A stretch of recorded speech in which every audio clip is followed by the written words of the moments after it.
MOHന്റെ site open ആക്കി നമ്മൾ document upload ചെയ്യുമ്പോൾ എപ്പോഴും ശ്രദ്ധിക്കേണ്ട ഒരു കാര്യം, നിങ്ങൾ എല്ലാ ക്ലിയർ സ്കാൻഡ് ആയിട്ടുള്ള കോപ്പി തന്നെ അതിനകത്ത് അപ്ലോഡ് ചെയ്യണം. ഒരു കാരണവശാലും ക്ലിയർ ഇല്ലാത്തതും സൈഡ് എഡ്ജ് ഉള്ളതുമായിട്ടുള്ള ഡോക്യുമെന്റുകൾ അപ്ലോഡ് ചെയ്യരുത്. നമുക്ക് റിജക്ഷൻ വരും.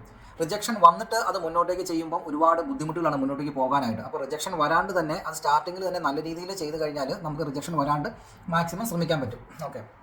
പിന്നെ രണ്ടാമത് ശ്രദ്ധിക്കേണ്ട ഒരു കാര്യമാണ് അതിൻ്റെ വാലിഡിറ്റി. മെയിൻലി നമ്മുടെ ലൈസൻസിന് ഒരു എക്സ്പയറി ഡേറ്റ് ഉണ്ടാവും. ആ ഡേറ്റ് കഴിഞ്ഞതാണെന്നുള്ളത് ശ്രദ്ധിക്കണം. അത് ഡേറ്റ് കഴിഞ്ഞതാണെങ്കിൽ നമ്മളത് റിന്യൂവൽ ചെയ്യണം.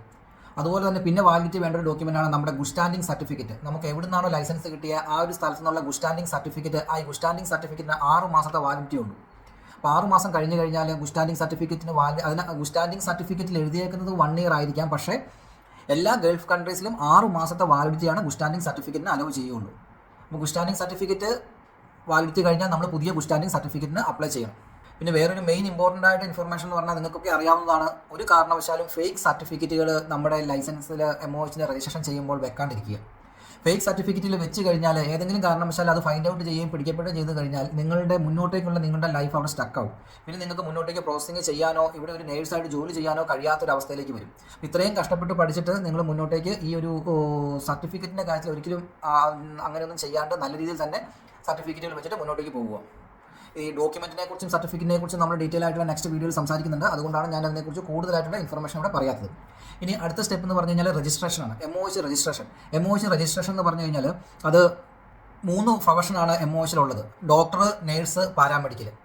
അതിൽ ഡോക്ടർമാർക്കും നേഴ്സുമാർക്കും പാരാമെഡിക്കലിനും ഡിഫറൻറ്റ് പേയ്മെൻറ്റാണ് MOH രജിസ്ട്രേഷന് വരുന്നത്.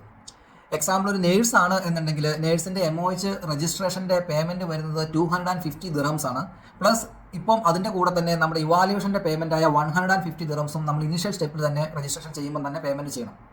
That means first initial registration ഒരു നേഴ്സിന് വരുന്ന പേയ്മെൻറ്റ് 400 ദിർഹംസ് ആണ്. ഈ 400 ദിർഹംസിനൊക്കെ നിങ്ങൾക്ക് ഒറിജിനൽ ഗവൺമെൻറ്റിൻ്റെ പേയ്മെൻറ്റ് റെസിപ്റ്റുകൾ കിട്ടുന്നതാണ്. പിന്നെ രണ്ടാമത് ഒരു ഡോക്ടർ ആണെന്നുണ്ടെങ്കിൽ അവർക്ക് ഇനീഷ്യൽ രജിസ്ട്രേഷൻ എന്ന് പറയുന്നത് 500 ദിർഹംസ് ആണ്. അവർക്ക് ഇവാലുവേഷൻ സർട്ടിഫിക്കറ്റ് ഇല്ല. അതുകൊണ്ട് അവർക്ക് ഒരു ഡോക്ടർക്ക് ഇവാലുവേഷൻ സർട്ടിഫിക്കറ്റിന് പേയ്മെൻറ്റ് ചെയ്യേണ്ട ആവശ്യമില്ല. 500 ആണ് അതുകൊണ്ട് ഇനീഷ്യൽ രജിസ്ട്രേഷൻ വരുന്നത്. പാരാമെഡിക്കൽ പ്രൊഫഷൻ എല്ലാ അലൈഡ് ഹെൽത്തിനും ഇനീഷ്യൽ രജിസ്ട്രേഷൻ വരുന്നത് 300 ദിർഹംസ് ആണ്. പാരാമെഡിക്കൽ പ്രൊഫഷനും ഇവാലുവേഷൻ സർട്ടിഫിക്കറ്റ് ഇല്ല, അതുകൊണ്ട് തന്നെ ഇനീഷ്യൽ രജിസ്ട്രേഷൻ 300 മാത്രം ചെയ്താൽ മതി. ഇതാണ് ഇമ്പോർട്ടൻ്റ് ആയിട്ട് നമുക്ക് MOHന്റെ രജിസ്ട്രേഷൻ ചെയ്യുമ്പോൾ ശ്രദ്ധിക്കേണ്ട കാര്യങ്ങൾ.